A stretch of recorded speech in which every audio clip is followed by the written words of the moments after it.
Hey everyone, it's Luke here from LT Gaming and welcome back to the channel. I just want to get one thing out the way. This was actually Tom's script. He wrote and researched this game. However, he was unable to record, so I jumped in at the last moment.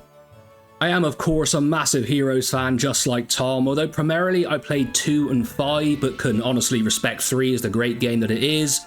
Tom is definitely the Heroes expert on the channel, playing primarily 3. Today we're excited to bring you an exclusive first look at Heroes of Might and Magic Olden Era. A big thank you to the developers Unfrozen for providing us early access, allowing us to showcase various facets of the game right here on the channel over the coming weeks. Heroes of Might and Magic Olden Era aims to blend classic gameplay with modern innovation, allowing you to return to a beloved franchise in a fresh and engaging way. Described by the developers as an experience where you'll triumph in iconic battles, explore new territories, and attempt to establish peace on a continent where harmony has never truly existed. Over the next few weeks, we'll dive into various elements of the game, giving you a clear, insightful breakdown of each mode. We're going to start with the Arena mode, a streamlined battle-focused edition designed for quick tactical sessions. Arena mode completely removes traditional Heroes gameplay elements like exploration, castle building, and resource gathering. Instead, it places players directly into a single decisive battle. You'll begin by choosing one of 3 randomly offered heroes and then quickly assemble your build, selecting skills, artifacts, spells, and troops. The drafting phase is streamlined and typically takes around 5 minutes, offering fast-paced strategic decision-making before the battle begins. Initially, I found this format slightly challenging, primarily due to unfamiliarity with the revamped skill and magic systems. Heroes in Arena start with predefined skills, which means specialist heroes sometimes lack immediate access to their signature abilities. However, the developers have already taken steps to balance this by increasing specialist chances of obtaining their core skills and ensuring mages always start with at least a basic spell. And I think we have to realise this is a very early build of the game, focused primarily on the Arena gameplay, so not everything is in the game yet, and this is actually me going off script a little bit here. I did play also alongside Tom. I really enjoyed it. They do need a lot of work to bring it up to the level it needs to be at. However, what we see is very promising thus far. One aspect that impressed me immediately was the unit variety and visual design. Even at this early stage, creature models are detailed and appealing, and the battle animations have a polished quality that enhances the experience. Units offered in drafts are balanced carefully between opponents, ensuring fair yet distinct tactical choices on both sides.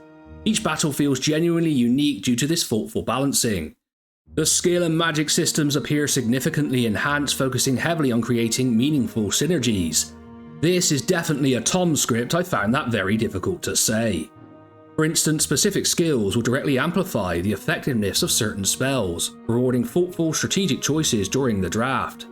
However, from my initial gameplay, magic does currently seem rather overpowered. I frequently found battles easier to win by heavily investing in magical abilities. While this provided some enjoyable victories, I hope the developers address this imbalance, giving might-orientated builds more strategic depth.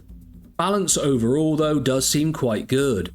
Artifact rarities and unit tiers are matched between players, ensuring both sides have equally powerful opportunities.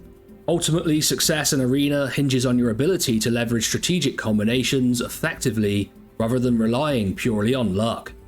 Additionally, the mode will feature its own rating and matchmaking system designed to provide competitive depth and encourage repeated play. Overall, based on this early look at Arena mode, the developers have delivered a thoughtful adaptation of a classic format, streamlined enough for quick, engaging sessions, but still deep enough to satisfy dedicated strategy players. Arena mode has impressed me so far. There are some areas, however, I hope the developers continue to refine. Currently, magic-based strategies feel somewhat overpowered, often overshadowing might-orientated approaches. Adjustments here would help bring deeper strategic balance and encourage more diverse gameplay styles. Also, it would be good if there was clearer guidance or tutorials around skill selection which would benefit new players, easing the initial learning curve. I do know that when I played this, and this is Luke going off script again, I found that I was a little bit overwhelmed with everything going on in the selection phase, so I totally agree with Tom here. It would also be great to see a bit more intuitive feedback during drafting to help players quickly grasp effective unit or artifact combinations. Overall, these are small balance and quality of life tweaks which I'm confident will come as development continues. And I think to wrap up, it is important to stress this is a very early build that we got to play. The battles do feel fun, the graphics are lively and very interesting, I think Tom was more keen on the graphics than I was, but overall, it seems to be going in the right direction, and there's a lot to be excited about here. There's just such a legacy to live up to. I think the most important thing though is that Tom had a lot of fun, I also enjoyed myself, and obviously we're going to bring you other facets of the game moving forward. Do let us know what you think in the comments below. Are you excited? Are you concerned? What would you like to know from our future content? We'll definitely make sure to ask those questions even of the developer if we can. I've been Luke from LT Gaming, and as always, I'll catch you on the next one.